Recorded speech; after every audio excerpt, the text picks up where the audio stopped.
Regresamos para el tercer bloque de este noticiero, 11:07 de la mañana, y ya tenemos del otro lado a Alejandro Nava para una nueva columna. ¿Cómo estás, Ale? ¿Todo bien? ¿Qué tal, Samu? Muy bien. Eh, la verdad, preocupado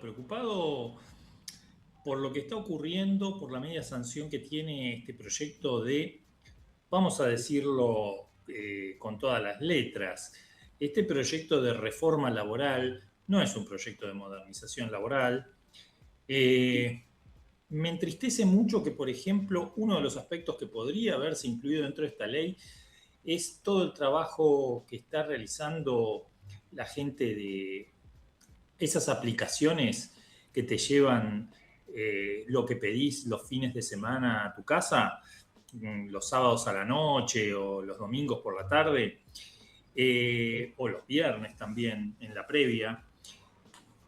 Y en cambio, se ha buscado de alguna forma hacer mucho más flexible la desvinculación de los trabajadores o la recontratación de trabajadores con pérdida de antigüedad, derechos, eh, beneficios que redundan todos en baja de costos solamente para una de las partes. Y esto es peligroso, esto suena más o huele más a una especie de revancha de la patronal por conquistas de los trabajadores que realmente a un esquema de modernización o de ayornamiento, si se quiere, a los nuevos regímenes de trabajo. En países en los que, por ejemplo, se está trabajando en una modernización, por ejemplo, nos enteramos que al mismo tiempo que se estaba aprobando esta media sanción en el Congreso Nacional Argentino, en México, por ejemplo, se estaba reduciendo la jornada de trabajo obligatorio semanal, pasando a un régimen de 40 horas semanales, ¿no? Eso marca un poquitito hacia dónde va el mundo y hacia dónde estamos yendo nosotros. Sinceramente, no encontré en los más de 200 artículos que tiene esta ley algún aspecto que sea destacable para los trabajadores. Sí puedo llegar a entender que es a ver, razonable el establecer algún tipo de limitación al momento de los juicios laborales, que son una industria que en realidad afecta a una porción muy pequeña de los trabajadores, pero no más allá de eso. Es decir, la baja en la forma en la que se calculan los intereses por los juicios laborales, eso sería el único aspecto que podría llegar a decir es ecuánime. Tampoco es una mejora para los trabajadores, sino simplemente algo que determina que no haya subjetividades a la hora de eh, compensar deudas. Pero después de eso no encuentro ningún aspecto destacable a favor de un mejor ambiente de trabajo, un mejor clima de trabajo, y no creo, en definitiva, que la autorización o la sanción de esta ley redunde en un mayor empleo argentino. Más bien, creo que va a ser un mayor empleo con otras reglas totalmente distintas. Eh, un aspecto que podría llegar a ser muy bueno, pero que sinceramente no está pintado de esa forma o no lo veo como destacable, es el de la creación del fondo de desempleo.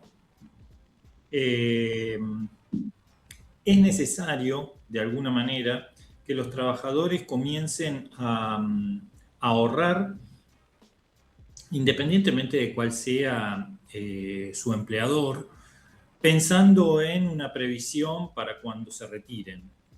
Ese es un aspecto que podría haberse trabajado mucho más, dado que la idea del gobierno es que las jubilaciones estatales se reduzcan a lo mínimo posible y que casi todos los trabajadores en situación de retiro tengan una pensión mínima por parte del Estado, bueno, podría haberse pensado un esquema mejor del estilo de las AFP chilenas o las antiguas AFJP argentinas, con un esquema de seguros de retiro que ayuden al trabajador, independientemente de cuál sea su empleador y de si esto va a contribuir luego a pagar una indemnización por desempleo, para que lo ayuden al trabajador en la constitución de un ahorro para el momento en el que vaya a jubilarse. Ese aspecto, por ejemplo, no ha sido debidamente tratado, no está bien contemplado en la ley, en las reglamentaciones, y me parece que eso sería un plus que todos los trabajadores en relación de dependencia y no en relación de dependencia se deben, por lo menos discutir o poner sobre la mesa, la previsión social. Bueno, te quiero preguntar también cómo ves el horizonte de todo esto. ¿Cuáles son las expectativas futuras? Mira, Samu, la realidad es que yo creo que va a traer más dolores de cabeza que mejoras. No solamente para el empresariado, sino también para los trabajadores. En algún momento yo creo que va a ser necesaria una segunda ley que realmente ataque todos los aspectos que te estaba mencionando, los aspectos de modernización del trabajo. Para mí es fundamental tender a una jornada laboral de menos horas de trabajo, en donde se le brinde al trabajador mayor cantidad de ocio. Creo que el ocio no está debidamente respetado o está teñido de una mala prensa.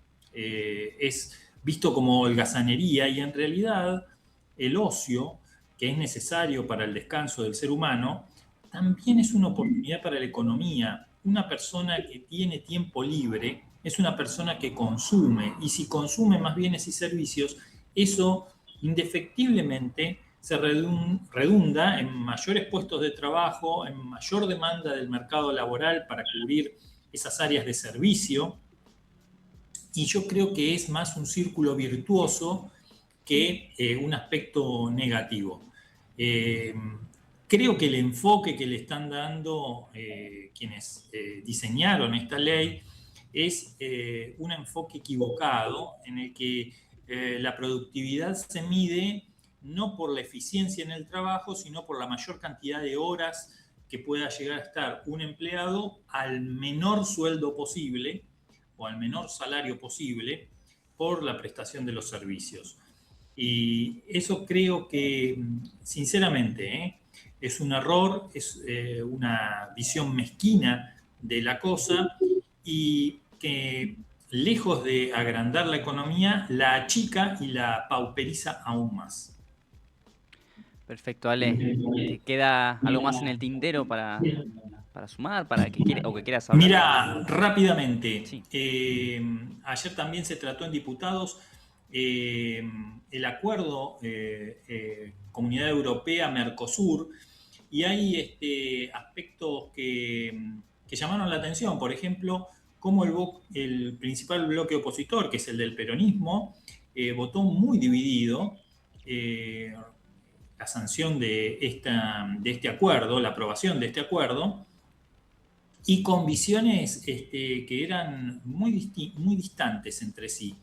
Me quedo con dos aspectos, ¿no? Uno es el incentivo a las economías regionales que se les está dando con esta sanción positiva del acuerdo Mercosur-Europa, pero a su vez la pérdida de ventajas competitivas que la Argentina ha obtenido con este acuerdo en función de no haber participado de las comisiones que han tratado en el Mercosur, en el ámbito del Mercosur, los aspectos finales y el detalle fino de este acuerdo. Por mencionarte un caso, la cuota, por ejemplo, de ganadería que era de aproximadamente 400.000 cabezas al año para la Argentina, se redujo a menos de 100.000.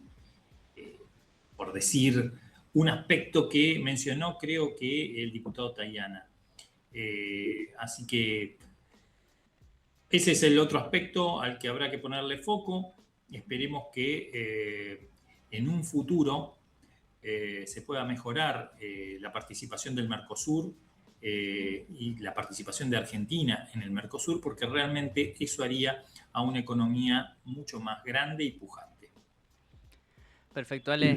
Te mando un abrazo enorme y que tengas un buen viernes y un buen fin de semana.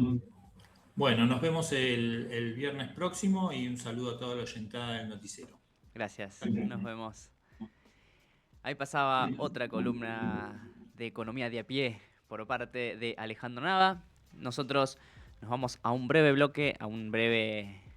en unos minutitos nomás ya vamos a tener otra columna más. Tenemos a Diego González, tenemos a Carmen también ahí preparada para una nueva columna. Tenemos a Patricio Olivera Abdala, tenemos a Paloma también con su columna. Así que tenemos para rato noticiero porque todavía nos quedan aproximadamente poco más de media hora. Tenemos 40 minutos de pura noticia, de puras novedades.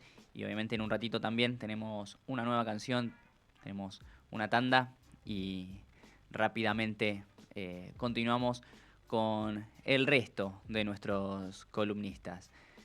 Son 11 y 18, día bastante soleado, se había levantado con viento, pero la tarde va mejorando, pero supuestamente se viene la lluvia. ¿Quién dice? Esperemos que se venga esta lluvia para que se vaya un poquito este calor. Así que bueno, nos vamos a un breve corte, a una breve pausa y en instantes regresamos con más. Este jueves, el Instituto Nacional de Estadística y Censos, el INDEC, publicó los valores de la canasta básica alimentaria y canasta básica total, que subieron en el mes de enero 5,8% y 3,9% respectivamente. Estos valores están entre los más altos del último año, solo superados por marzo y diciembre del año pasado. De esta manera, la variación interanual con respecto a igual mes del año anterior se sitúa en 37,6% para la canasta básica alimentaria y 31,6% para la canasta básica total. Así, una persona requirió 201.939 pesos el primer mes de 2026 para estar por la línea de indigencia, más de 20.000 pesos en relación a diciembre de 2025, y 440.226 pesos para no ubicarse por debajo de la línea de pobreza. Es decir, casi 17.000 pesos de diferencia en comparación con el mismo periodo antes citado. En cuanto a las estadísticas por hogares, una vivienda con 3 integrantes necesitó en enero 496.769 pesos para satisfacer la canasta básica alimentaria y 1.082.956 pesos para la canasta básica total. Si se tratase de la misma situación en un hogar, en una vivienda, es decir, para 4 personas, la cifra asciende a 623.990 pesos y 1.360.299 pesos para la canasta básica alimentaria y la canasta básica total respectivamente. Si querés informarte más y mejor, por supuesto ingresá al portal de Punto Cero. Continúa el escándalo en Estados Unidos por el caso Epstein. Este martes el secretario de Comercio del gobierno de Donald Trump, Howard Lutnick, estuvo en el centro de la tormenta luego de admitir que viajó a la isla privada del pederasta ubicada en el Caribe, contradiciendo así declaraciones previas suyas. Lutnick, que fue presidente de la empresa de servicios financieros Cantor Fitzgerald y vecino de Epstein en Nueva York, además de ser un integrante del círculo estrecho de Donald Trump, admitió haber viajado a la isla en una comparecencia ante un subcomité del Senado, entre llamadas crecientes por parte de legisladores para que renuncie. Esas peticiones de renuncia se han intensificado después de que su nombre apareciera en la última ronda de 3 millones de páginas de documentos sobre el caso Epstein, publicadas el 30 de enero pasado. Lutnick en su momento había dicho que se había alejado de Epstein en 2005 y este mismo martes insistió en su testimonio en que apenas lo conocía, pero en los documentos desclasificados se comprueba que no es cierto. Mientras tanto, esta semana, la fiscal general de Estados Unidos, Pamela Bondi, compareció en el Capitolio por el caso Epstein y tuvo un cruce de alto voltaje con el legislador republicano Thomas Massie, quien está enfrentado con Trump y es uno de los principales impulsores del pedido de justicia para las víctimas de Epstein, al exigir la desclasificación total de los archivos.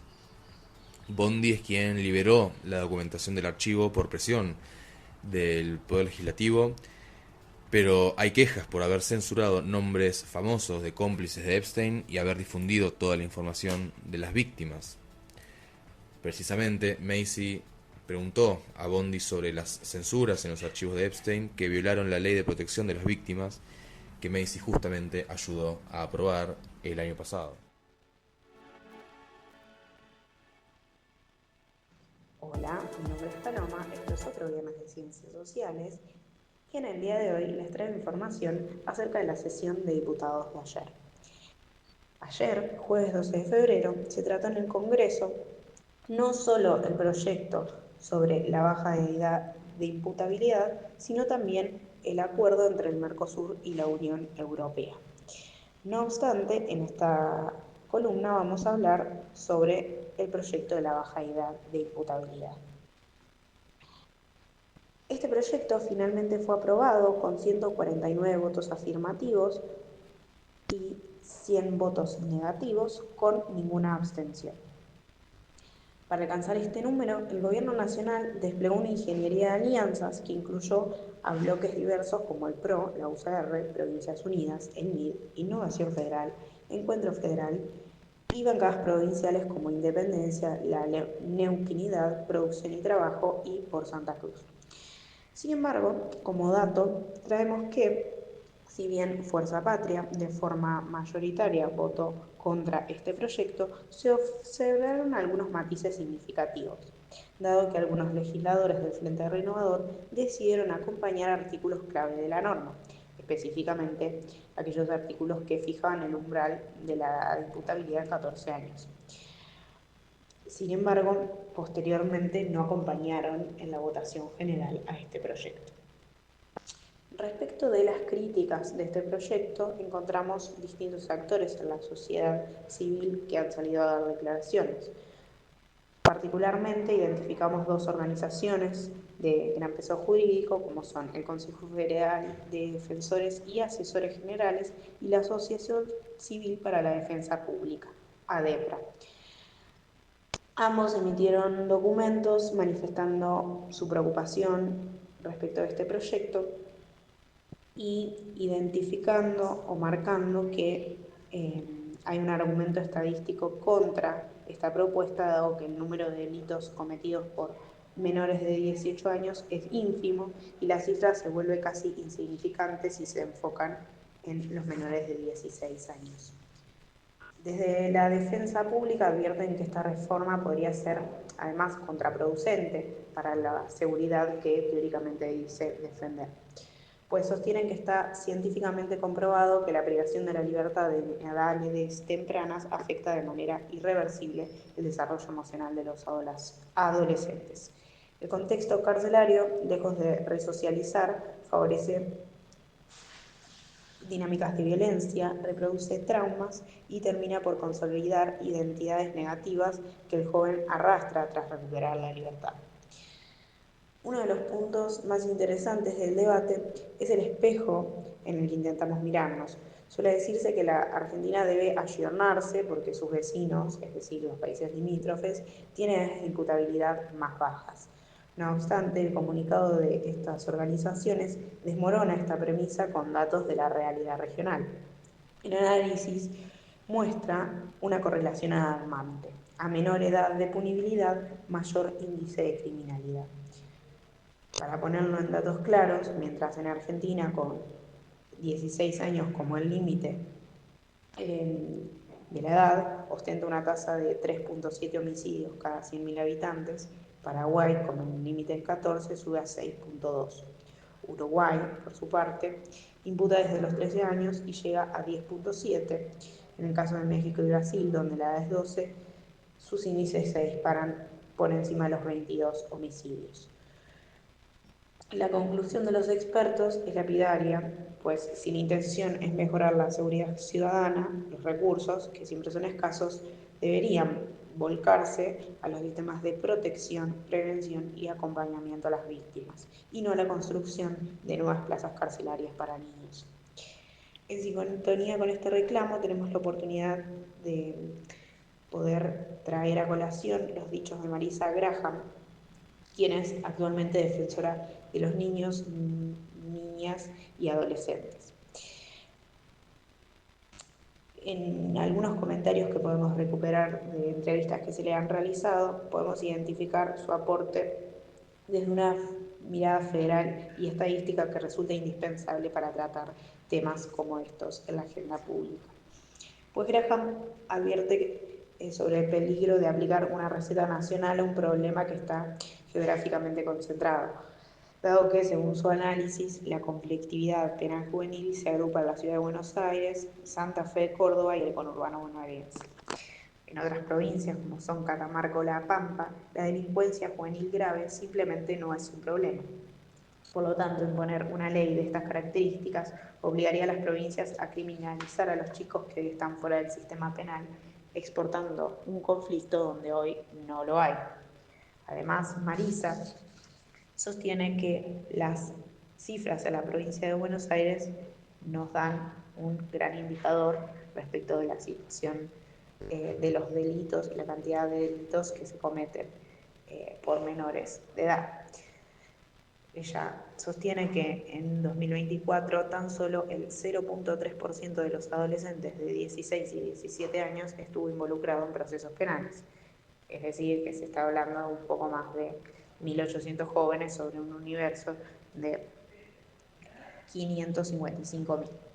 Entonces, para la defensora, instalar esta idea de un baño de sangre protagonizado por menores es simplemente de una deshonestidad intelectual, ya que el 98% de las investigaciones penales se dirigen contra adultos. Además, sostiene que el verdadero nudo de la cuestión es el crimen organizado, pues el narcotráfico capta a los jóvenes allí donde el Estado se retiró de los barrios. Entonces sostiene que el desafío no es castigar el eslabón más débil de la cadena, los chicos que sin tener otra oportunidad recurren a estas organizaciones criminales, sino perseguir a los adultos que manejan estas redes delictivas. Por último, podemos mencionar los dichos de Graham acerca de las víctimas. Ella entiende que quienes han sido víctimas de delitos de este tipo no reconocen las estadísticas y entienden que su dolor es particular, y ella les da entidad a esto, porque bueno, para un padre que perdió un hijo es entendible que los datos sean irrelevantes porque la pérdida para él es total, pero justamente sostiene que es necesario tener respeto por esas víctimas y trabajar en políticas que las incluyan, y que por otro lado en el debate público se deje de buscar soluciones simplistas y se empiece a comenzar a trabajar en soluciones más serias que aborden las causas sociales del problema antes que otra cuestión. Así que esta es toda la información que traje por hoy. Les mando un saludo grande y espero que sigan bien. Nos seguimos encontrando los viernes en este mismo horario.